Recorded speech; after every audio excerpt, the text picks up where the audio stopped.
कथावाचक अनिरुद्धाचार्य। देखिए, सबसे पहले एक बात अपने मस्तिष्क में बिठा लीजिए और वीडियो के अंत तक इसे याद रखिएगा कि मेरा आपसे कोई बैर नहीं है, पर अगर कोई मेरे साधु भगवंतों पर गलत टिप्पणी करे तो उसकी खैर नहीं है। क्या कहा था आपने? जो जैनियों के गुरु हैं वो निवस्त्र क्यों रहते हैं? निर्वस्त्र नहीं रहना चाहिए, हमारी जो परंपरा है। अब वो क्यों रहते हैं, उन्हीं से सवाल करना चाहिए। तो आइए इसी बात पर आपका परिचय कराते हैं सनातन धर्म से। ऋग्वेद में एक श्लोक आता है, ओम नग्नम सुधीरम दिग्वाससम ब्रह्म गर्भम सनातनम मुपेति वीरम पुरुष मरहंत मादित्य वर्णम तमसः पुरस्तात् स्वाहा, जिसका अर्थ होता है कि मैं धीर, वीर, गंभीर, सनातन, दिगंबर और ब्रह्म रूप आदित्य वर्ण वाले अरिहंत परमात्मा की शरण को प्राप्त होता हूँ। एक मिनट, और क्या कहा था आपने? वस्त्र होकर के हमारे यहाँ स्नान किया था गोपियों ने, तो भगवान ने वस्त्र चुराकर ये प्रेरणा दी कि आपको निर्वस्त्र नहीं रहना चाहिए। अच्छा, आप जिन श्री कृष्ण की बाल क्रीड़ाओं का अर्थ का अनर्थ करके प्रस्तुत कर रहे हैं, उन श्री कृष्ण ने अपनी परिपक्व ज्ञान की अवस्था में यानी कि महाभारत में कहा, आरोहस्व रथम पार्थम गांडीवम करे कुरु निर्जिता मेदिनी मन्ये निर्ग्रंथा यदि सन्मुखे, यानी कि हे अर्जुन, अपने हाथों में धनुष लो और रथ पर सवार हो जाओ, क्योंकि मैं जानता हूँ कि जिसके समक्ष निर्ग्रंथ साधु दिगंबर साधु चले आ रहे हैं वह कभी हार नहीं सकता, उसकी जीत निश्चित है। मुझे नहीं पता कि एक कथावाचक होने के नाते आपके अंदर इतना ज्ञान क्यों नहीं है, क्योंकि यजुर्वेद में आता है, ओम नमो अरहंतो ऋषभो, यानी कि मैं अरहंत नाम वाले ऋषभ देव को प्रणाम करता हूँ। आप 2 मिनटों के लिए अपने कपड़ों को उतार दीजिए तो आपके अंदर वासनाओं के भाव आ जाते हैं, पर एक दिगंबर साधु जिसने अपनी वसनों का सदैव के लिए त्याग कर दिया है, समस्त परिग्रह का जीवन काल के लिए त्याग कर दिया है, उनके साथ आप 2 साल भी बैठ जाएंगे ना तो आपके अंदर कोई विकार भाव नहीं आएगा।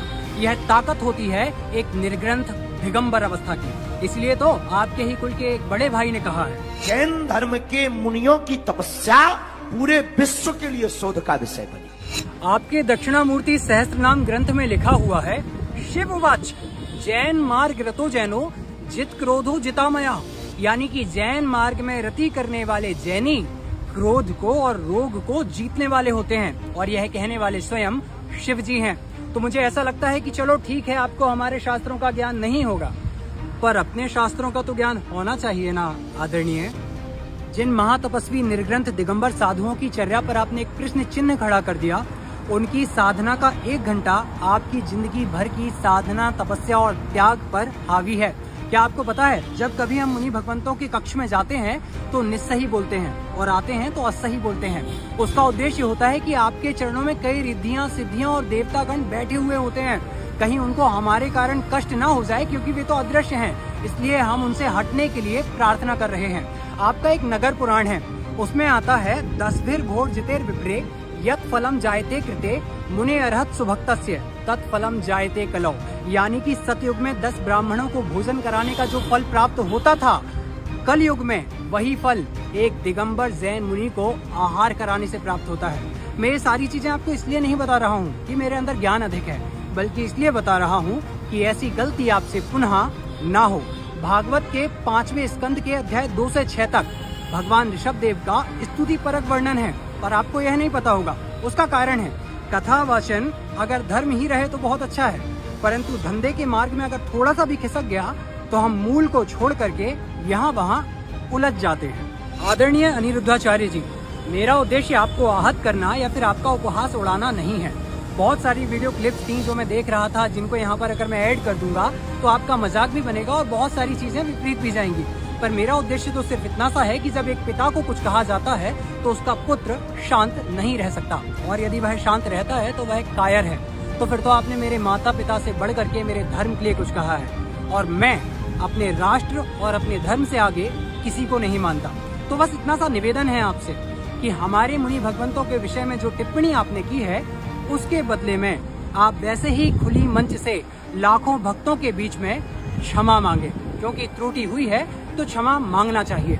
आपका एक ग्रंथ है शिव पुराण, उसमें आता है, अष्टषष्टिषु तीर्थेषु यात्रायाम फलम भवेत श्री आदिनाथ देवस्य स्मरणे नापि तद भवेत, यानी कि 68 तीर्थों की यात्रा से जो फल प्राप्त होता है, मात्र आदिनाथ भगवान के नाम लेने से उतना ही फल प्राप्त होता है। यह इसलिए बता रहा हूँ क्योंकि जिनके विषय में आप गलती करने जा रहे थे वह कोई सामान्य नहीं है। आशा करते हैं आप समझेंगे। आदरणीय अनिरुद्धाचार्य जी, आप एक बड़े प्रसिद्ध और प्रतिष्ठित कथावाचक हैं, तो आपसे निवेदन है कि आपकी कथा के माध्यम से लोगों के मस्तिष्कों में, भोले भाले सीधे साधे लोगों के दिमागों में ऐसी कोई भी चीज ना जाए जो कि उनमें मिथ्या पथ का पोषण करे या फिर किसी और के प्रति बैर उत्पन्न करे। हम आशा करते हैं आप समझेंगे, क्योंकि आप समझदार हैं, ये बहुत अच्छी चीज है। पर हमें ना समझना समझें, ये और भी अच्छी चीज है। क्षमा हमारा धर्म है, हम महावीर की संतानें हैं, हम क्षमा अवश्य करेंगे, पर आपको क्षमा जल्द ही मांगनी होगी।